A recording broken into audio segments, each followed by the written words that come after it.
Hello everyone, welcome to my exam बीस में बहुत स्वागत है आप सभी का एग्जाम बी के इस प्लेटफॉर्म में to make your preparation 50% faster. My name is Kailash Tiwari, ex-AO for Union Bank of India.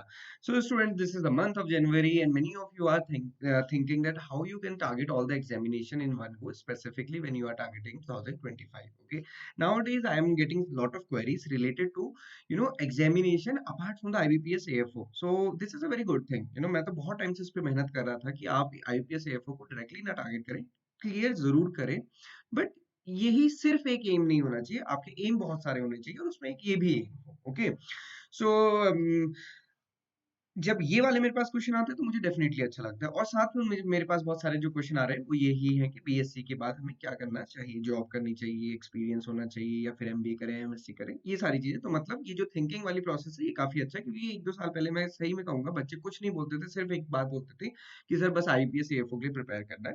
तो ठीक है कि ये अवेयरनेस है और टाइम पे अवेयरनेस है, खासकर उन स्टूडेंट्स के लिए जो ऑलरेडी बीएससी कर रहे हैं या फिर फाइनल ईयर में है। So this is a very good thing to start with and to understand how this examination pattern or basically how this competition is actually working. Okay, so how to target all the examination in one go, and I have mentioned, see, you can see here for UPPSC, so you know it very well. UPPSC examination is ongoing recruitment. Apart from that AGTA तो पता नहीं कहाँ चला गया है। CWC का notification आया हुआ है, DSSB का भी एग्जामिनेशन ड्यू है, पता नहीं कब होगा। NABARD एक रेगुलर वैकेंसी लेकर आता है, IBPS रेगुलर वैकेंसी लेके आता है। अपार्ट फ्रॉम दैट आईबीपीएस में हमें लगता है कि एएफओ ही अच्छा है, बट आपको पता है कि यहाँ पे क्लर्क की वैकेंसीज भी है, यहाँ पे पीओ की वैकेंसीज भी है, यहाँ पे आरआरबी क्लर्क की वैकेंसी भी है, यहाँ पे आरआरबी पीओ की वैकेंसीज भी है। तो देखो दोस्तों, आपके पास 5 चांसेस हैं, है ना, 5 अपॉर्चुनिटी है, बट हम सिर्फ एक अपॉर्चुनिटी को देखते हैं, तो इसलिए ये थोड़ी गड़बड़ होती है। तो अगर आप पांचों को टारगेट करके चलेंगे ना, ट्रस्ट में आपके सारे एग्जामिनेशन क्लियर होंगे। अब कैसे करना है, सिंपल सी बात है, मैं आपको 1 मिनट में बताऊंगा। क्वेश्चन होता है सर ये मेरे लिए पॉसिबल है कि नहीं है, see everything is possible, and खासकर जब आप जनवरी के मंथ में हो। बट होता यही है कि बोलते बोलते दिसंबर आ जाता है, और जब वहां पे फिर प्रीलिम्स नहीं होता तो फिर उसके बाद आप किसको कसूरवार ठहराते हो वो अलग बात है।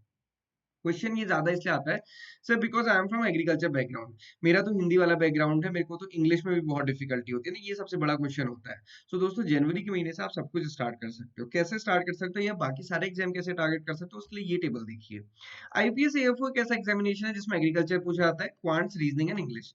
भरोसा रखिए, आपने जो 4 साल में पढ़ा है वो बहुत अच्छे से पढ़ा है, और अगर आप अभी BSc second third final year में है तो दोस्तों इसको अभी ग्रेजुएशन के साथ ही बहुत अच्छे से पढ़िए। बेसिक बेसिक छोटी छोटी चीजें समझिए, क्लास में ही क्लियर कीजिए, उनको रटने की भी कोई जरूरत नहीं, बट क्लास में कंसेप्ट क्लियर कर लेंगे ना तो जब बाद में रिवाइज करेंगे बहुत इजी रहेगा। अदरवाइज क्या होता है, क्लास में भी पढ़ा नहीं और बाद में फिर रटना पड़ता है, रटने की लिमिटेशंस होती है। ओके, और फोकस कीजिए क्वांट सीरीज इंग्लिश को, और क्वांट सीरीज इंग्लिश को ऐसा बनाइए कि आप किसी भी एग्जामिनेशन लेवल का आप क्रैक कर पाएंगे, फिर चाहे वो कैट लेवल ही क्यों ना हो, है ना। अगर आपको ये बात सुन के हंसी आती है तो आप हंस भी सकते हैं, बट अगर आप इसको करेंगे तो डेफिनेटली आप खुश भी रहेंगे अपने जीवन में। ओके, तो हंसना भी है, खुश भी रहना है, और उन दोनों के लिए क्या है, पढ़ना बहुत अच्छे से, क्वांट्स भी करना है, रीजनिंग भी करना है, इंग्लिश भी करना है। पीओ देखिए, पीओ में आपका क्वांट्स भी आएगा, रीजनिंग में इंग्लिश आएगा, डिस्क्रिप्टिव इंग्लिश भी होगा, कंप्यूटर ईएसआई या फिर जो हम कहते हैं फाइनेंशियल अवेयरनेस, वो यहाँ पे रहती है। डी ट्रिपल एस बी में भी यही पैटर्न है, यूपी ट्रिपल एस सी में भी।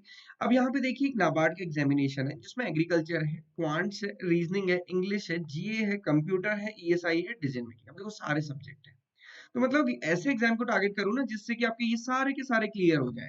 अब आप बताइए कि अगर आप पढ़ते हैं तो ये सारे कर सकते हैं, बट अगर आप आईपीएस एएफओ पढ़ते हैं सिर्फ और सिर्फ 1 साल 2 साल 3 साल, आप बाकी एग्जामिनेशन देने में हमेशा डरते हैं। रीजन बीइंग कि आपने बहुत अपनी लिमिटेड प्रिपरेशन की होती है, इसलिए ये चीज समझना बहुत जरूरी है दोस्तों। ठीक है, तो नाबार्ड जैसे एग्जामिनेशन को टारगेट करेंगे, टारगेट ऐसा रखेंगे कि क्वांटिटीज इंग्लिश का लेवल वो हो कि आपका कोई भी एग्जामिनेशन हो जहां पे भी क्वांटिटीज इंग्लिश पूछा जाए। टाइम आपके पास बहुत है, टाइम की कोई कमी नहीं है। सीडब्ल्यूसी को प्रेजेंट में चैलेंज लेके चलिए, क्योंकि सीडब्ल्यूसी भी नियरली नाबार्ड जैसा एग्जामिनेशन है, एक या दो सब्जेक्ट उसमें नहीं हो, अदरवाइज उसमें भी आपको 6 सब्जेक्ट पढ़ने हैं। तो सीडब्ल्यूसी को लेके चलिए और बाकी ये सारी एग्जाम्स को एक साथ लेके चलिए। ओके, सो ये है कि कैसे आप सारे एग्जामिनेशन को एक साथ आगे कर सकते हैं। क्वांटिटीज इंग्लिश को बहुत फोकस करेंगे, इसके अलावा आपके डाउट क्वेरी क्वेश्चंस होंगे, है ना, तो आप हम एक सेशन करेंगे वेडनेसडे को 8 बजे, आप उसको ज्वाइन कर सकते हैं। वहाँ पे हम इनको डिटेल में डिस्कस करेंगे। इसके साथ-साथ iExam भी प्रोवाइड करता है सारे एग्जामिनेशन को एक साथ प्रिपेयर करने के लिए एक मेगा भी एग्री प्लस कोर्स, जिसमें सारे कोर्सेज़ आपको मिल जाते हैं। तो जितने भी एग्रीकल्चर कोर्सेज़ होते हैं, है ना? तो बार-बार ऐसा नहीं कि इसके लिए अलग कोर्स, उसके लिए अलग कोर्स, सारे कोर्सेज़ आपको एक साथ मिल जाते हैं, तो वो आप अवेल कर सकते हैं। So this is all for today. So students बहुत अच्छे से प्रिपेयर कीजिए, इसका ब्रोशर आपको मिल जाएगा कमेंट बॉक्स में, आप उसको डाउनलोड कर सकते हैं, देख सकते हैं और ये भी देख सकते हैं कैसे-कैसे बहुत सारे एग्जामिनेशंस को आप अलाइन करके प्रिपेयर कर सकते हैं। Thank you for watching this video and have a great day ahead.